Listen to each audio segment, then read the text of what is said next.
Alright. Okay. I feel, is he in love with me? Does he love the key or does he love me? Round 3 of GDKO 2024 has just finished. And that can only mean one thing. It's time for the highly anticipated Dev vs Dev head-to-head round.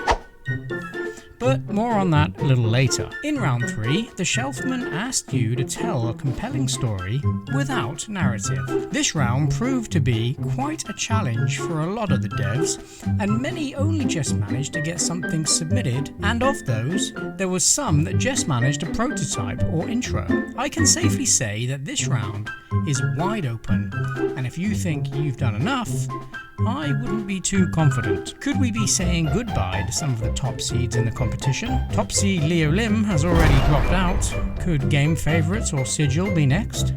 Perhaps Malik or Lotan will be left at the mercy of the GDKO judges. What about Crowd Favourite and Round 2 winner Hugbug? Spoon Sweet narrowly avoided elimination in Round 2 by earning the wild card. Will all of that be in vain? What about Patachu Atata, who was Space Spy's wild card in Round 1? He avoided elimination in Round 2, but has his time come to an end? Let's take a look. Everybody loves an underdog story, and Patachu Atata, who was saved as the wildcard by Space Spy in Round 1, has landed a top 10 rank in Round 3 with his game Otter Outrun. Patachu Atata placed 55th in Round 1 with Space Pew Pew before submitting Orca Attack in Round 2, safely avoiding elimination with a 21st place finish. The award for Most Improved certainly has a claim with this wonderful compelling story about an otter outrunning a whale to get home and feed her babies.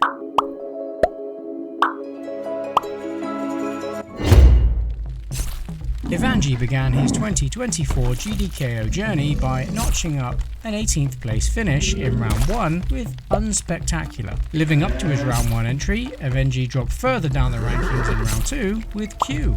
But all that has been turned on its head as The Hunt, a game in the style of Fruit Ninja where you have to fight creatures on a cave wall, has done enough to earn Evanji a footnote in the competition. Where will he go from here?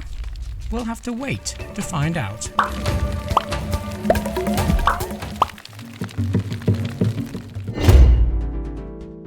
In Round 1, Q34 brought us Art of Web, and he was given a 3rd place finish for his efforts. He dropped 1 place in Round 2 with Hercules Here's Hazards, and now his Round 3 entry nets him a respectable 8th place, and secure passage to the next round. In Muerto, you must navigate your soul through a maze of memories, depicted by paintings, meet other souls, battle, and eventually hatch a chicken. Well, that was the ending that I got anyhow. One thing is for sure, Q34 is showing some real staying power in the competition, and a formidable opponent for anyone moving into the Dev vs Dev round next.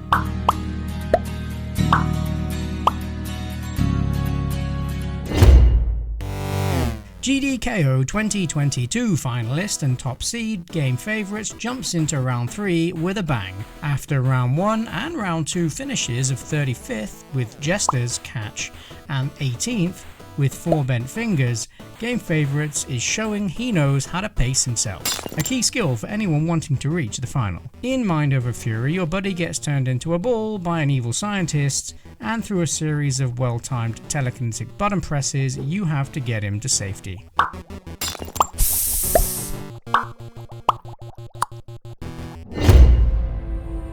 Hugbug drops 5 places in Round 3, falling from a 1st place finish in Round 2 with Cat Burglar. Featuring in the top 10 in every round, however, is no easy feat, and Hugbug has shown that they have what it takes to go far in GDKO. Battle Mage tells a beautifully illustrated story via the medium of comic books, interspersed with some action platforming. The only problem with this one was that everyone wanted to see more.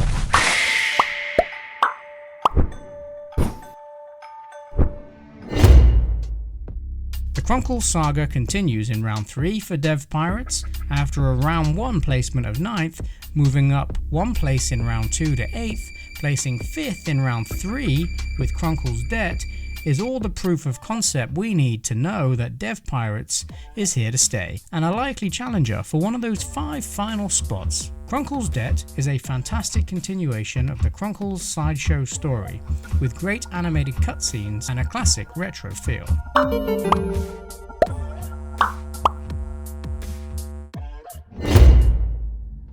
After securing 10th place in round 1 with Creepy Crawly Crush, Colosseum, top seed Lowton dropped out of the top 10 in round 2 with Real Rhythm, a fishing-based rhythm game. He bounces back hard in round 3, however, with an eerie game about a monster prowling around a space station. The only problem is, you're the monster.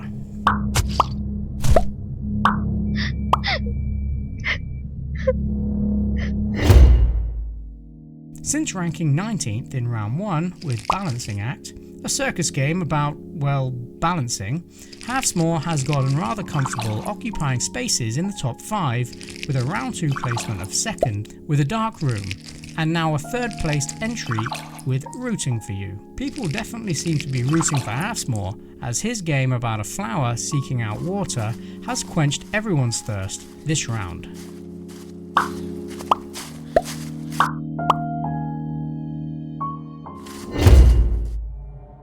In round 1, Sigil submitted a wonderful little fireworks game, which landed him 5th place. They went on to make a slightly spooky rhythm game about kicking monsters, which ranked in at 14th in round 2, but in round 3, Sigil has upped the scare factor with Frame by Frame, an eerie game where you have to navigate an old house through a series of Polaroids. Find keys and various items to unlock doors.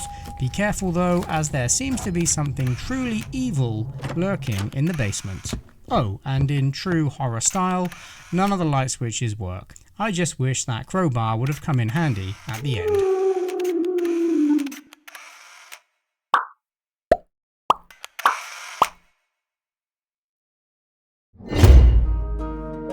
Josh is no stranger to the top 10 with 6th and 7th place finishes in round 1 and 2. In round 3, Josh makes a game about killing an evil wizard. The game was set on the page of an old scroll. Collect various weapons and power-ups as you navigate the depicted story. Use your weapons to progress and seek out the evil wizard before dashing out some attacks of your own. This game was well designed and explains itself perfectly as you play.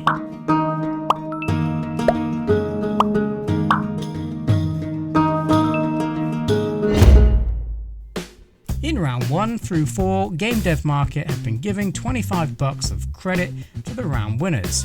Last round, Hugbug asked for the credit to be put back into the pot for the next person to win. That means that good old Josh has bagged a double this round with $50 worth of store credit. Ping me a message in the Discord for details on how to claim. GDevelop are giving a 6-month silver subscription to the winner, with 2nd place receiving 3 months and 3rd 1 month respectively. Not to mention a bunch of free asset packs. The highest rated game made with GDevelop will also win 3 months of GDevelop Silver plus $50 of store credit. Construct 3 are also giving away a 1-year free license to the winner of GDKO, and Tackler are still giving all participants $10 of free credit, with the top 3 users winning $25, $50 and $100 worth of credit to use at Tackler. More details can be found on Tackler in the Discord. In round 3, 25% of the submitted entries would be up for elimination. This means the bottom 5 will be at mercy of the Shelfman. The Shelfman has played your entries and picked a wildcard that will progress to round 4, but let's first take a look at those devs at risk of bowing out. In no particular order, the bottom 5 ranked devs were Cloud10, Learned Aggression, Rico TV, Laszlo, Hermes 3D, Save the Queen, Spooky Roblox Man 999 with GDKO Game, and Jonks, A Grain of Sand. Hi, my name is the Shelfman and I'll be picking the wildcard for this round. You all tried incredibly hard with a pretty difficult challenge, but only one of you can be this round's wildcard. And that someone is... Spooky Roblox Nern 999. Woo! While the game maybe doesn't have as clear a narrative as I would have liked, I think the gameplay is really fun and surprisingly polished. That combined with a sick tune got me to play the game for quite a bit. Great job. That said, I cannot wait to see what you'll all be cooking in the next round. Good luck everyone, you got this. So there you have it, another round of GDKO is in the history books, and we find ourselves on the home straight of the competition, with 18 devs still bidding for a place in the final. 2 rounds remain, and in round 4, 50% of the devs will be leaving. Before we continue with the video, I'd like to give a massive shout out and a thank you to my wonderful Patreon and YouTube channel members, Foozle CC, Retro Galaxy, Olivia Bernier, Amari Lewis, Enmark Games, Jess Matt, Tor Hammock Alexanderson, Rob, Martin K, Julian Cruz, Ralson Gonzalo, 8-Bit Gamer, David Wagnarok, John Allegrezza, and Stella Studio. Thanks so much for supporting the channel and helping to keep GDKO running every year. If you'd like more information about what's on offer on the Patreon, there's a link in the description. 18 devs will be progressing to the next round of the competition. Among them are 4 of the top 5 seeds from GDKO 2023. Round 4 will pit dev versus dev. That's making me uncomfortable.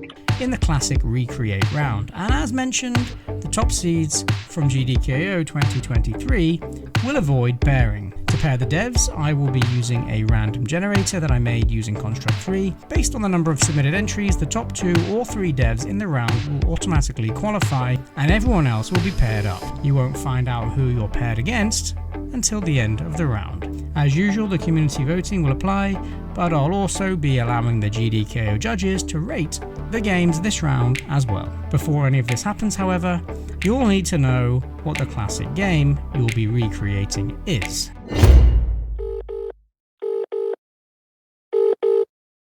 Hey Xander, it's me, Alfie, and I've got a great idea for GDKO round 4, but I think I might just have to get in shape first. In shape? Wait, what?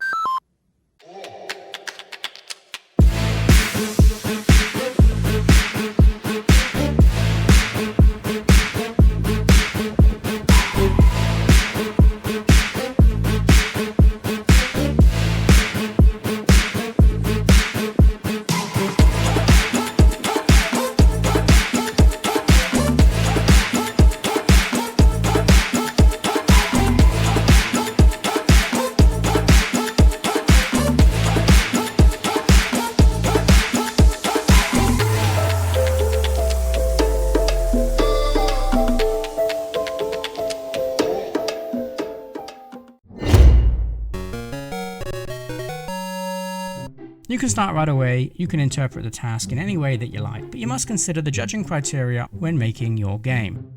The judging criteria will also be available on the itch page. You can look back at last year's Classic Recreate and also the Classic Recreate in GDKO 2022 if you want some inspiration. All of those videos can be found on my channel in the GDKO playlist. Good luck, and I'll see you back here in about 4 weeks.